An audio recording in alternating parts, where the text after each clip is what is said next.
Welcome back to the workbench. Today I'm going to be looking at something a little bit different. Quite often it's suggested to me that I should get an airbrush.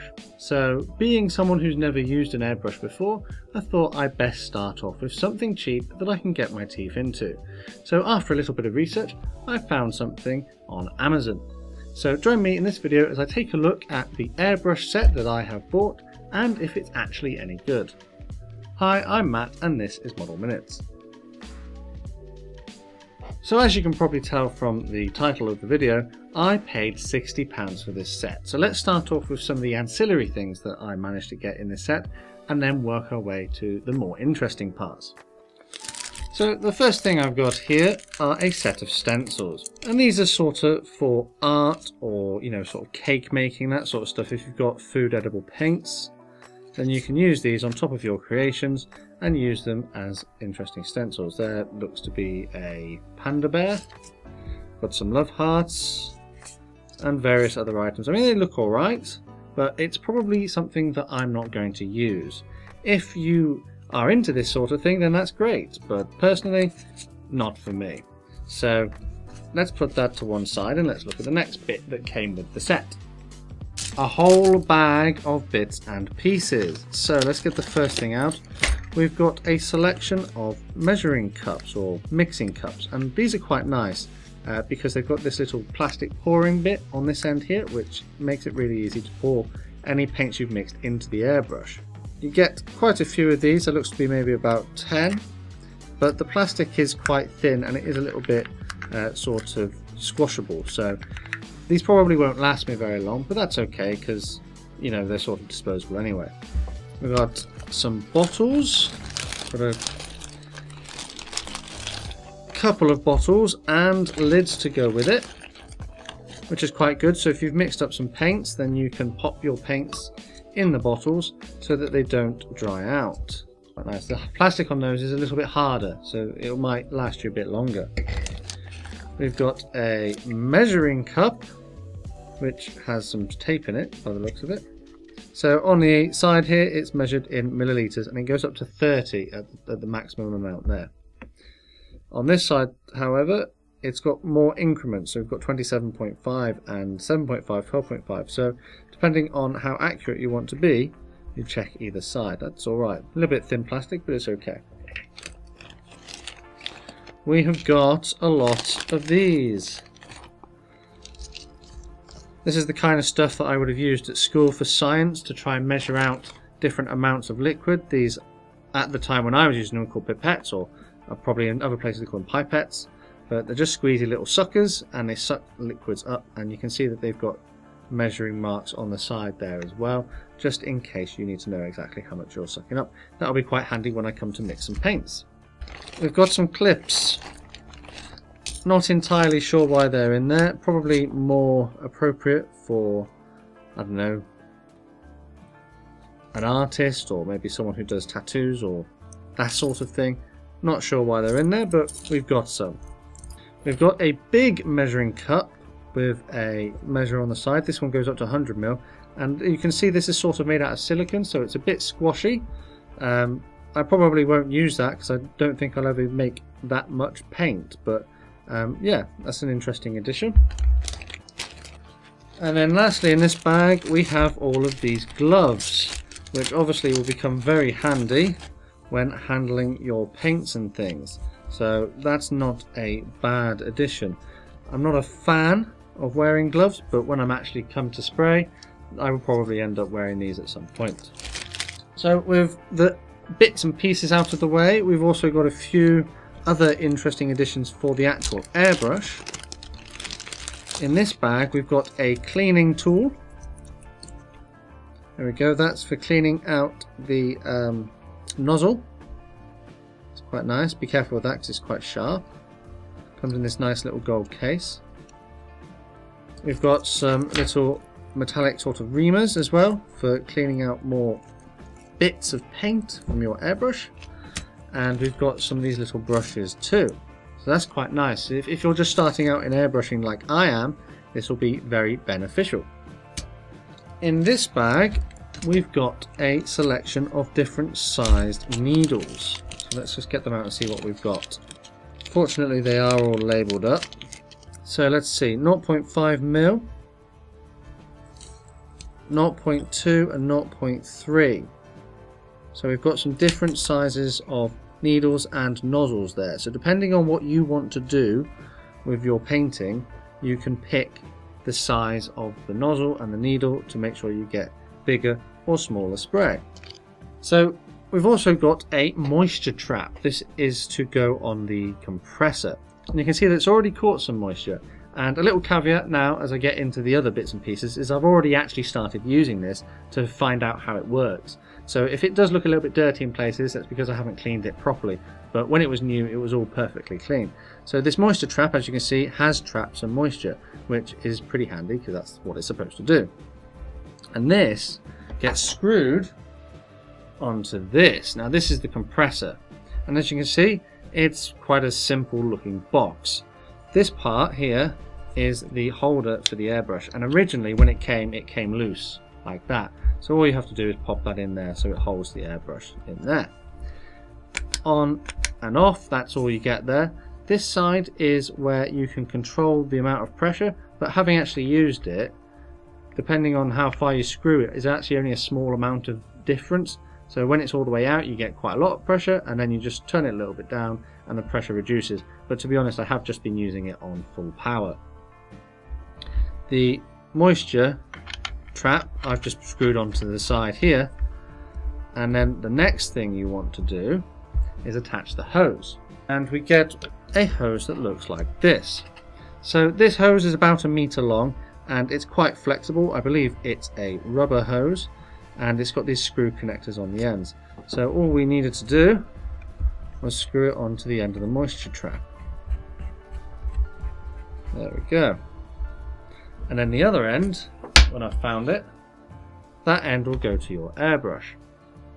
There is one more thing before we can get started, is the power supply. And we've got a UK plug adapter here, and as you can see, it is an output of 12 volts. And it comes with a sort of standard plug, so if you did manage to lose this for whatever reason, you would be able to easily source a replacement. And that's that pretty much set up. All we need to do with this is plug it in. So finally, the last thing to look at will be the actual airbrush, and that comes in this nice little display box. This box is quite handy because it will protect your airbrush if you ever need to take it anywhere. But it is a little bit cheap. The clips here on the side, I fear that I will probably end up breaking them off in due time. A little plastic insert protects your parts. We get another little pipette, and we've got a little tool here for helping you to disassemble your airbrush as you need to clean it. And here is the pièce de résistance, the actual airbrush. So as you can see, I've got a gravity fed. The paint will go in here and be fed by gravity into the chamber where it will come out the nozzle. It's a dual action airbrush, so when I press down, that introduces the air, and as I pull back, it introduces paint. So the more I pull back, the more paint I get.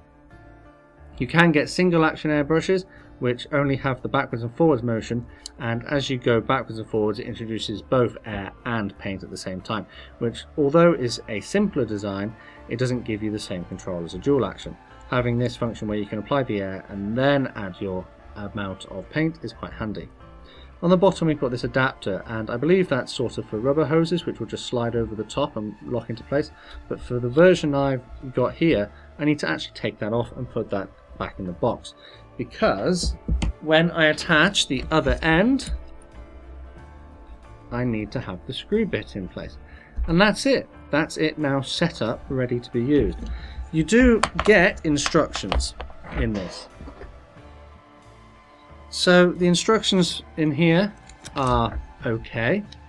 They're alright, but they're not amazing.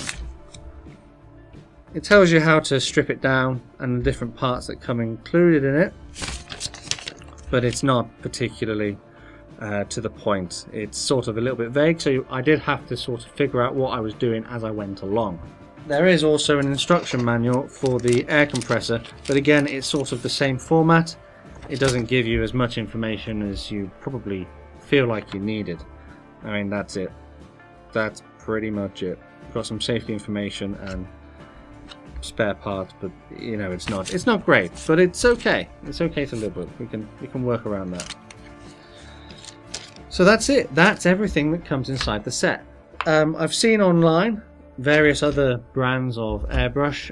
They tend to be quite expensive. The more fancy you go, the better sort of quality, but this one seems to be alright. It's made of metal. It seems to be I don't know if it's plated, but that's what the impression I'm getting here.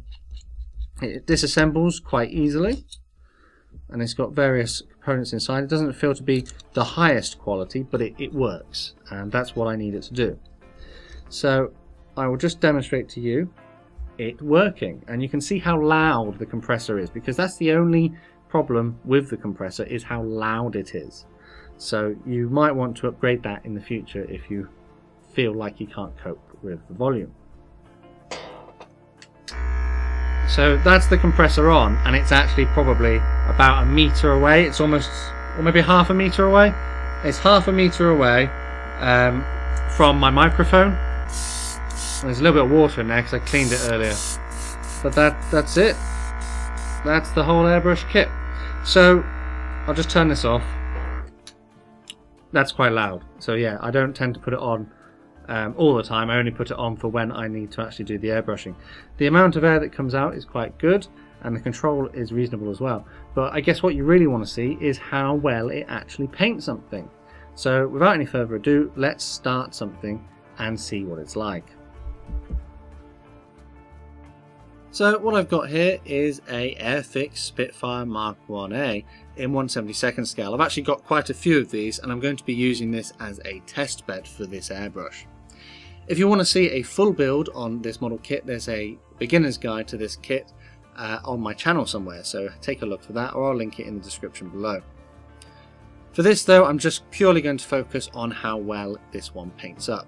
So the first thing I've done is I've partially assembled the cockpit interior, and for this bit I'm actually using Vallejo Russian Uniform Green and mixed with a little bit of buff so that it sort of looks more like a cockpit green colour. I quite like the way these Vallejo paints mix and come out of the airbrush. They seem to do it quite well.